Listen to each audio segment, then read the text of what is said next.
So first of all, thank you. It's really great to be here, and I'm very happy that we can present a project here to you that I'm really, really excited about and really proud of. It's a 360 film that we produced earlier this year for Terre Des Hommes. First of all, let me just briefly tell a little bit about ourselves. So I'm Raymond van der Kaai and work with Revolver Amsterdam. We are a hybrid type of production company, so we focus very strongly on storytelling. We focus very much on sort of blending film with digital and trying to be as platform agnostic as we can, so to say. We really like to experiment with new ways of storytelling, with new channels to see how we can get messages across to audiences. And as Roger said, like years ago, we've been sort of experimenting with Second Life and creating films within Second Life. This is obviously a long time ago and almost feels like it's super retro, but it did show us a lot. It did taught us a lot about the value, the possibilities of sort of virtual reality, or let's say sort of virtual reality environments. Now. It was therefore a great sort of opportunity to work with Terre Des Hommes on a VR film. Now, obviously, I have to say, it's rather difficult to show a 360 VR film on a flat screen because you would need something like that for that to really experience it and to really immerse yourself in the film. And I was also wondering, like, who in the audience has actually sort of used one of these sort of VR devices? Okay, that's actually quite a lot. That's a big difference with a talk I did a few days ago for filmmakers, which actually shocked me because nobody actually really was aware of that. Now, who has actually watched a film on this? So I like a real 360 film. So that's a bit less. Okay. Well, anyway, I would like to, if anybody wants to watch it, I would like to invite you afterwards to use this, and you can actually see it. Because once again, we chose not to put it on a flat screen because it wouldn't do right to the film. So anyway, I'd like to give first the microphone to Sander. Because we would like to just talk you through the process and the things that we encountered, the things that we learned. And actually, funny anecdote, I just realized when I walked on the stage, it was literally a year ago in this building, literally where I was at the film festival, where we sort of shook hands on doing this project together. So literally downstairs in the restaurant. I just realized that. Yeah. So I remember it well this morning. Good morning. My name is Sander. I work for Terre Des Hommes. People who doesn't know our organization, we are a charity. We fight against child exploitation. We're part of a federation, so we're not only based in the Netherlands, but also in other countries. And indeed, Raymond and me, we met exactly 1 year ago during this festival. Why? Because we had a need in our organization to do something different, which we're going to tell something more about later. And Raymond, I had been introduced to Raymond because he has a company who could provide the need we were looking for. As a charity, it's always complicated to catch the attention of the audience because the competition is killing. A lot of organizations are shouting for attention on all different platforms, on online, print, television, radio, etc. And well, as you might know from our previous campaigns, the innovation is quite important in our organization. People, do you have heard about our Sweetie campaign? Someone? Some people do, yes? Okay. That's something else we did several years ago. We won a lot of awards with that campaign. We made a virtual kit trying to catch pedophiles on the internet. Quite successful, but quite innovative. So you can imagine that we are always trying to find something else which has also this innovative character. That's one element. The other element is that as a charity, the storytelling is quite important. You have a story to tell, you have a cause to tell, you want to share with your audience, and you try to make impact with that story. You can do that on the channels I described before. You can make an ad on TV, you can make an ad on the radio, etc. But we are trying to search this time to something more, with something more impact, and where we really could engage our donors or our potential donors. Now, the best thing you can do to engage your donors is to take them on a plane and bring them to the projects you are really doing and show them what you're doing in the field, but that's impossible for several reasons. So we have to find another way of doing that. And I think with this virtual reality movie, we really make a step forward to engage the people and to give them an impression the way we work and the way a situation of the child we are fighting for is expiring every day. So maybe it's interesting for you to explain a little bit about the goal of the campaign first. Yeah. While we were talking about making this movie, we were thinking about, okay, what kind of subject could we use for telling our story? As I told before, we are fighting against child exploitation, and you have to think about sexual abuse, the child labor, and domestic labor. Those are the issues we are having our projects for.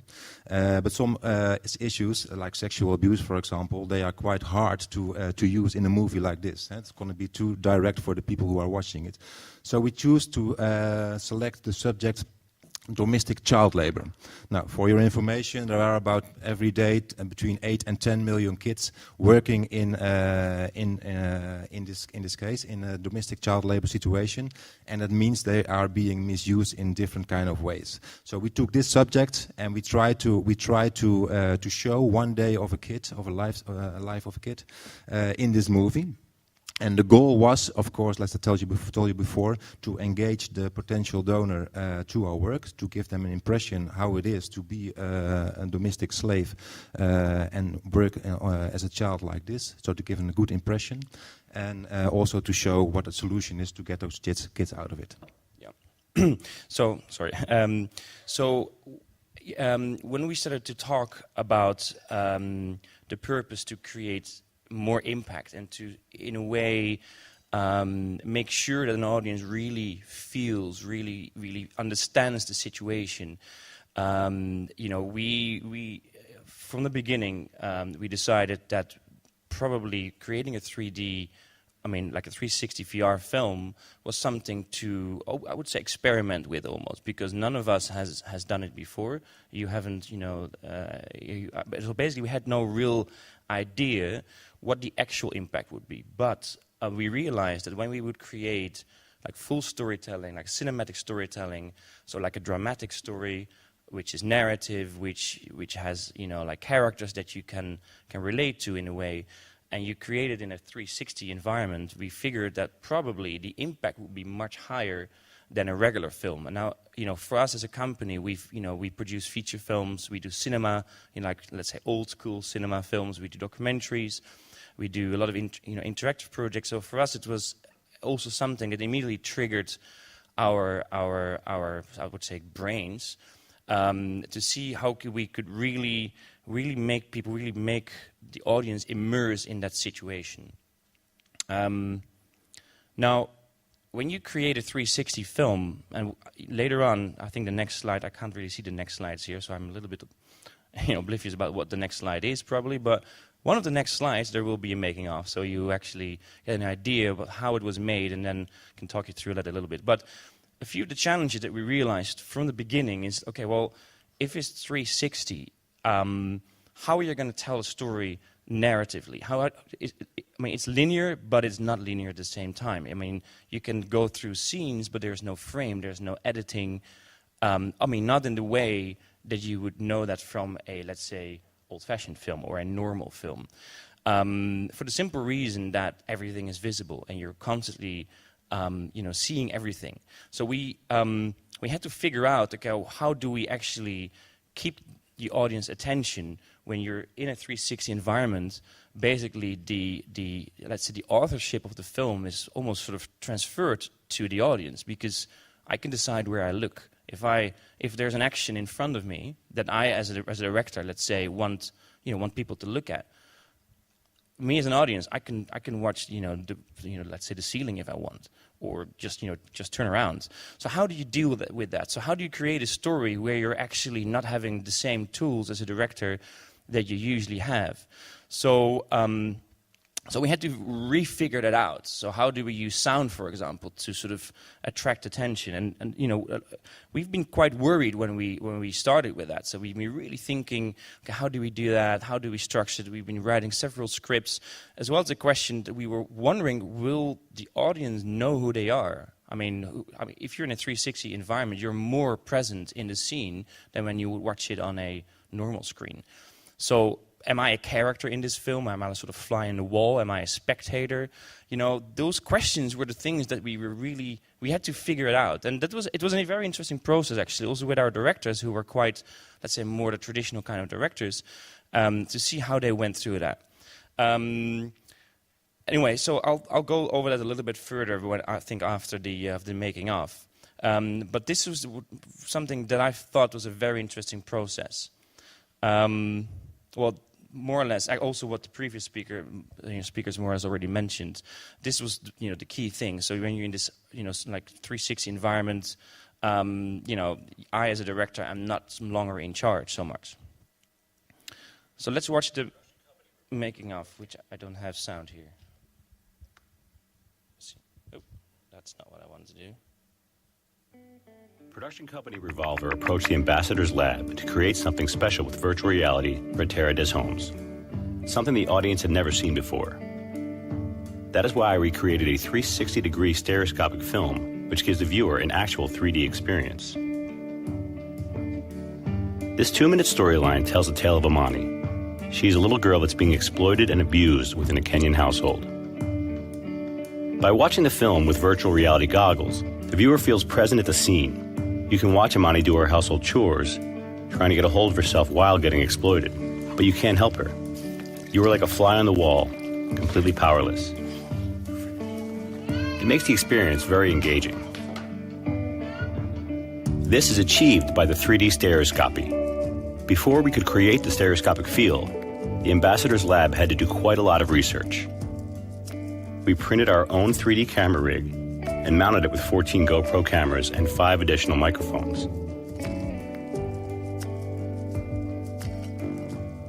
Thanks to this way of filming, the viewer sees both right and left eye through a separate camera.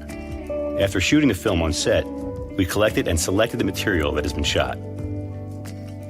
The challenging part for our team was to combine all the separate camera shots to recreate Amani's world in 3D. To make sure that the audience is really pulled into the household, the Ambassador Sound Division composed the music and mixed the audio in a 5.1 surround sound, so the eyes as well as the ears will be blown away by what is happening during the film. The Ambassador's Lab created a virtual reality film that you have never seen before. By combining skills and an innovative way of working, we were able to let you experience how it really feels to be suppressed, like Amani.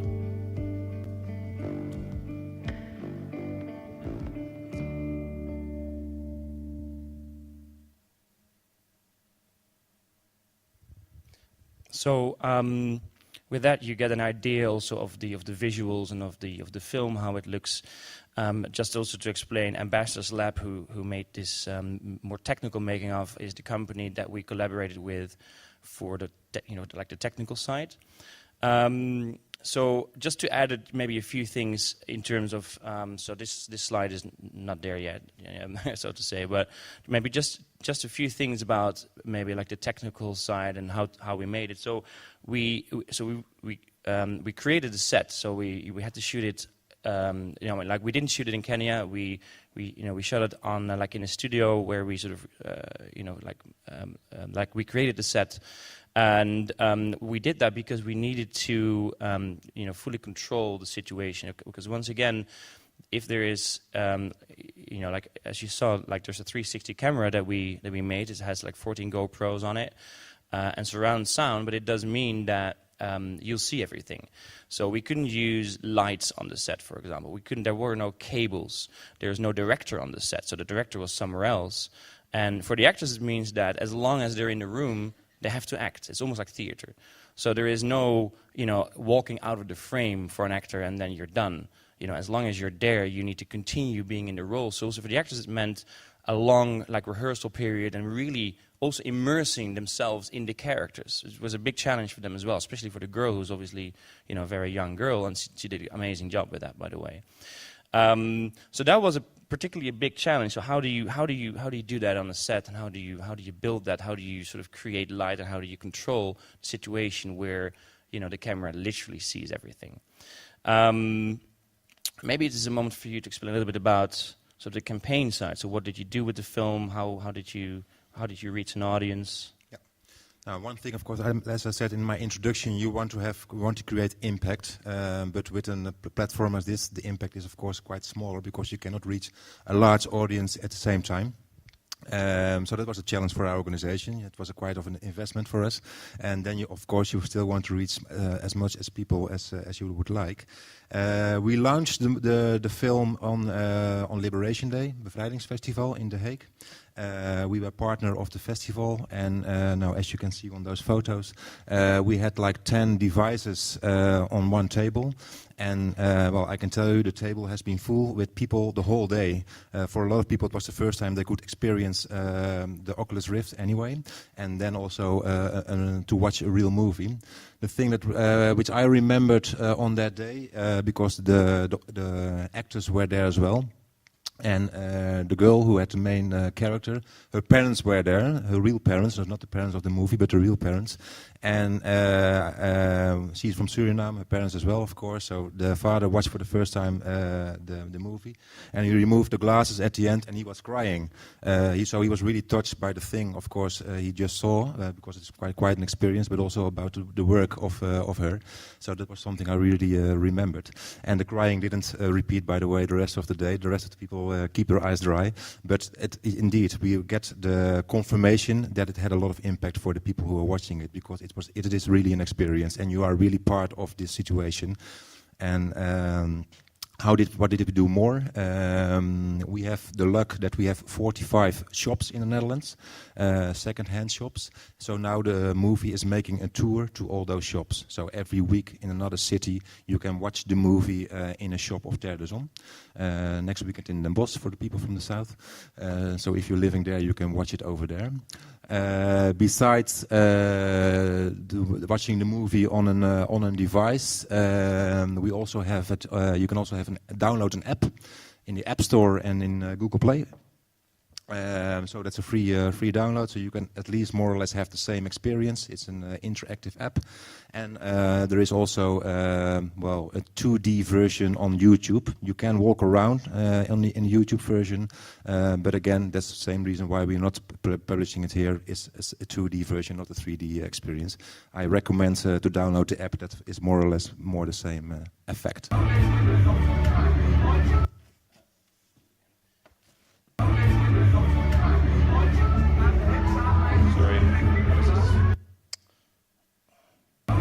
Okay, wait, let me go back to this one.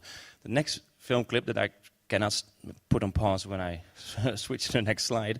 I just wanted to show that because it's a little clip. I actually shot on my iPhone like during the launch, but I thought it was pretty cool to see how people react when they have the Oculus Rift in this case. I thought it was, it's a really nice sort of clip that really shows the sort of the impact of watching a film on the VR devices. So just showing it briefly.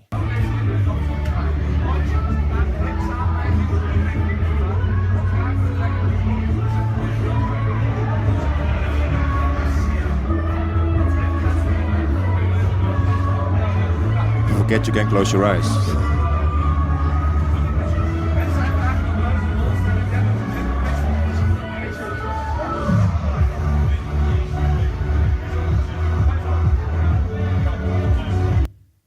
So yeah, for me this shows really nicely how the VR surrounding really immerses you in the story, and one thing I want to add is we chose, and for those who can watch the film, you'll see it. We sort of switch from scene to scene. It's sort of a day out of the life of the girl. So we have different scenes where you just cut to the next one. There is no editing in terms of close-ups or whatever, obviously. And we were a bit afraid at the beginning, when we sort of developed the film, that people would get a bit lost, or that people would feel a bit sort of ill, or that so we chose not to make any sort of camera movements, because we were really unsure how people would experience it. Now, in the previous clip, you do see that the girl's moving around, because obviously there's things happening, in the, like on the screen. But it was really interesting to see that nobody that, at least that I know of, felt weird or thought it was, or that they wanted to take it off, apart from the fact that it is, a very harsh story, so it had an emotional impact. But it was really interesting to see that, our expectation was that people would have much more, let's say, problems with it. Or that people would really be sort of, insecure or whatever not. But actually everybody that, really took it and accepted this sort of, like 360 surrounding and really, felt it, that for me that was unexpected, that we could have actually pushed it much further already, which obviously we didn't here. So that's something I would love to try out in next projects, to really see how you can make, have camera movements and sort of use that kind of cinematic techniques. So maybe it's nice to just to touch briefly, because I think it's I'm convinced that like the 360 VR is going to be let's say a major change for storytelling, for communication. It will have a lot of impact for marketing, for advertising, for entertainment, because if you realize that Facebook, they bought Oculus Rift for like $2 billion, and I'm sure they spent like $500 million, on development and whatnot. It's a software company, so they're not there to push their hardware, per se. They're there to push, software and platforms.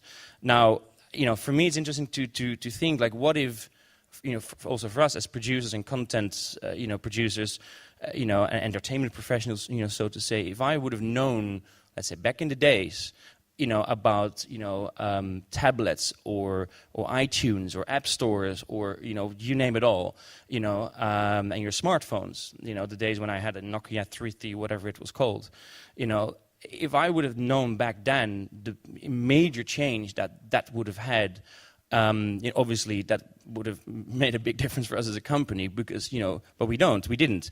Now I think this is a development that will have similar impact, and that moment is now, because a lot of these VR goggles will be released next year, and companies like Facebook, they will use it as a content platform.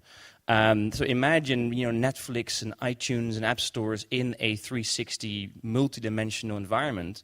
I mean, and try to imagine what that means for film, for advertising, for games. I mean, for me, that's pretty exciting, to say the least.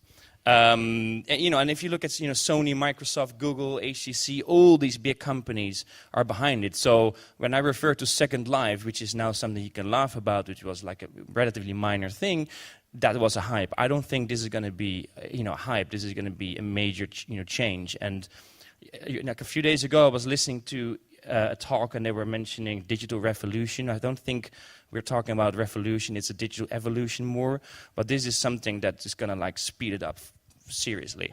And it's also like Netflix and Vimeo. They just announced that they will release let's say apps for VR. There's nearly 1 billion already invested in new VR companies. One is like John's, which is interesting to see. I think they got like 100 million euros already of investment. So that just want to stress sort of the push and and the major change. This is interesting. You should check it out on Facebook. It was just released a few days ago. So it's a Star Wars immersive experience, which is like really cool, and it's already embedded in Facebook. So it's going really fast. Well, so these are the things I already mentioned, but it's interesting to check, for example, something like Magic Leap, which is sort of going to combine augmented reality and virtual reality. Just check it out, because it's impossible to even explain what that means. But anyways, just to sort of close it up a little bit, I think virtual reality is an amazing experience and a great opportunity for sort of cinematic experiences, for entertainment, for for storytelling, and particularly I think a sweet spot. And this is something what we also used in the Terre Des Hommes project, where experience and information or empathy when it meets. So think of immersive journalism, documentaries. I mean, if you can relate to that and how that works in a 360, I think it is a great opportunity. Once again, I use the opportunity too much now. Thanks.